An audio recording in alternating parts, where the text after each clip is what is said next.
Hello students, B part third paper first की class में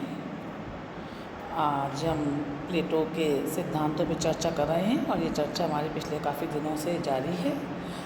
आज की कक्षा में हम कल का टॉपिक को आगे बढ़ाते हुए बात करेंगे कि हमने कल देखा कि प्लेटो के द्वारा जो प्रतिपादित दार्शनिक शासक हैं वो उन्हें कहता है कि उनका जीवन भोग का नहीं अपितु त्याग और समर्पण का होना चाहिए और उन्हें राजनीतिक शक्ति तो प्राप्त होगी किंतु उनके पास में अपनी व्यक्तिगत संपत्ति और परिवार नहीं होगा।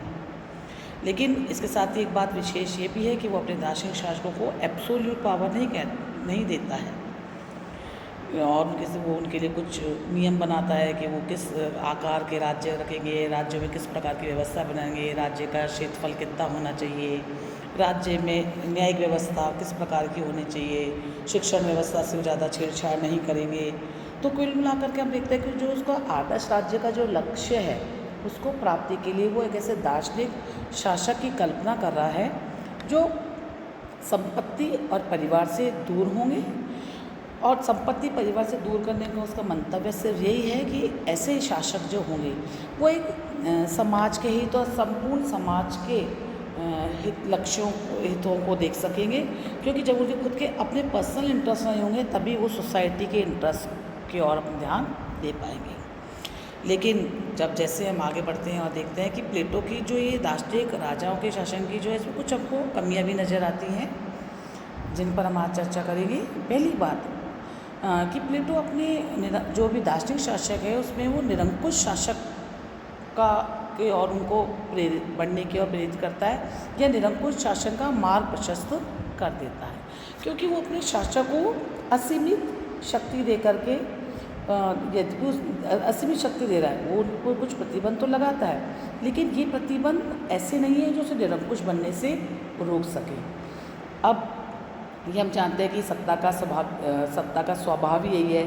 कि वह जिसको भी असीमित रूप से प्राप्त होगी वो उसका दुरुपयोग अवश्य करेंगे। जैसा कि हम जानते भी विचारक है लॉर्ड एक्टन, उन्होंने भी कहा है कि सत्ता मनुष्य को भ्रष्ट करती है और असीमित सत्ता या निरंकुश सत्ता उसको पूर्ण रूप से भ्रष्ट कर देती है। तो ऐसी स्थिति में हमको लगता है कि जो प्लेटो का ये दार्शनिक शासक है वो अगर अब स्वेच्छाचारी बन जाते हैं तो उसके दुष्परिणाम व्यवस्था को या समाज को भुगतने होंगे। और प्लेटो जो खुद अपने दार्शनिक राज्य की शासन की व्यवस्था करना ही इसलिए चाहता है कि वो जनता का हित कर सके, लेकिन अप्रत्यक्ष रूप से वो दार्शनिक शासक के रूप में निरंकुश शासक उनको तोहफे के रूप में दे देता है। दूसरी बात कि जो नागरिकों की स्वतंत्रता है उसका उसके व्यवस्था में अंत हो जाता है आदर्श राज्य में। क्यों? क्योंकि दार्शनिक राजा को जब वो शासन की अनंत या संपूर्ण शक्ति प्रदान कर देता है तो यहाँ पे राज्य के नागरिकों की स्वतंत्रता और उनके खुद के स्वविवेक का अंत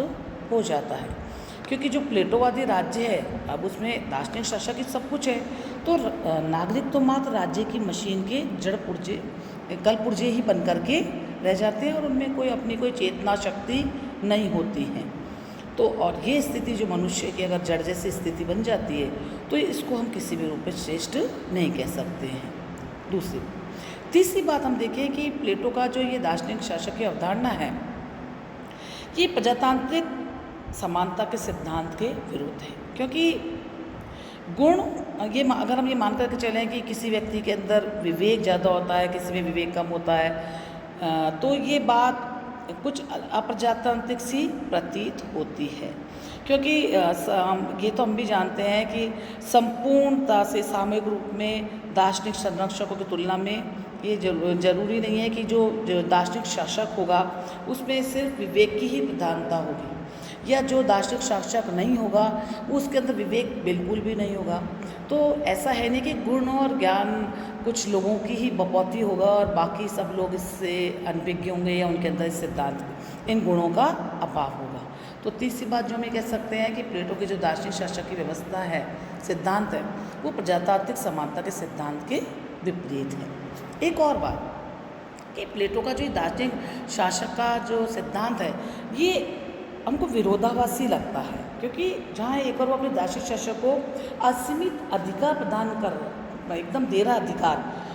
कि वो बिल्कुल वो जो चाहेंगे और कोई भी कानून व्यवस्था नहीं होगी और वो जो चाहेंगे जिस प्रकार का फैसला ले लेंगे, लेकिन वो साथ ही साथ उन पर कुछ प्रतिबंध भी लगाता है। ये एक निश्चित रूप से एक विरोधाभास की स्थिति है। क्यों? जैसा कि बार्कर जैसे विद्वान ने भी कहा है कि जो प्लेटो का दार्शनिक शासन की व्यवस्था है वे रिपब्लिक का सबसे बड़ा विरोधाभास है।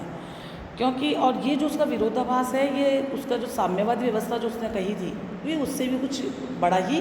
प्रतीत होता है। कुछ आलोचकों का ये भी मानना है कि प्लेटो स्वयं शासक बनना चाहता था और इस उद्देश्य से प्रेरित होकर ही उसने इस दार्शनिक शासक की व्यवस्था का प्रतिपादन किया है। लेकिन फिर भी अगर हम दार्शनिक शासक की कल्पना की जो प्लेटो की जो कल्पना है उसको हम वास्तविकता की तरीके से देखें तो हम ये देखेंगे कि प्लेटो का जो ये विचार है या प्लेटो का जो ये दार्शनिक राजा की जो अवधारणा है ये काफ़ी मौलिक प्रतीत होती है। क्योंकि ये बात तो हम इस बात से इनकार भी नहीं कर सकते कि शासन एक कठिन कला है और उसको चलाने के लिए विशेष शिक्षा दीक्षा की आवश्यकता हो। क्योंकि शासन हम ऐसे व्यक्तियों के हाथ में नहीं सौंप सकते जिन्हें कोई समस्याओं के बारे में जानकारी ना हो, न समस्याओं को सुलझाने की योग्यता नहीं हो। क्योंकि अगर ऐसा होगा तो शासन तंत्र का सारी व्यवस्था बिगड़ जाएगी, सब तरफ अशांति और अव्यवस्था फैल जाएगी और जो प्रजातंत्र है वो पूर्णतः विफल हो जाएगा। इसलिए प्लेटो एक महान दूरदर्शी विचारक है जो ये इस बात का प्रतिपादन कर रहा है सिद्धांत के माध्यम से कि जो सत्ता है, अथॉरिटी है, वो सदैव बुद्धिमान व्यक्तियों के हाथों में ही होनी चाहिए। और अगर हम इस सिद्धांत का या इस बात का अगर आचरण करेंगे तो हमारी सभी समस्याओं का जो समाधान भी हो जाएगा। अब यहाँ पे बात इम्पॉर्टेंट है कि दार्शनिक राजाओं का जो शासन है ये वर्ग संघर्ष को समाप्त करने का भी सर्वोत्तम उपाय है। क्योंकि ये जो यहाँ पे अब क्या है कि शासकगण उसके पास अपना कुछ भी नहीं है, न उसके पास धन है, न उसके पास परिवार है। उसने वो अपने निजी सुखों से उठ के सब सामान्य हित के लिए अपना सर्वस्व बलिदान कर देता है और उसमें उसको परम आनंद की प्राप्ति होती है। तो इस प्रकार प्लेटो जो इस सिद्धांत के माध्यम से शासकों को त्याग और समर्पण का जो संदेश दे रहे हैं, ये एक बहुत महान कल्याणकारक सिद्धांत प्रतीत होता है। ये भी सही है कि अब वास्तविकता में अगर इसको हम सिद्धांत को देखें तो ये इतना हमको मैटेरियलाइज नज़र नहीं आता है।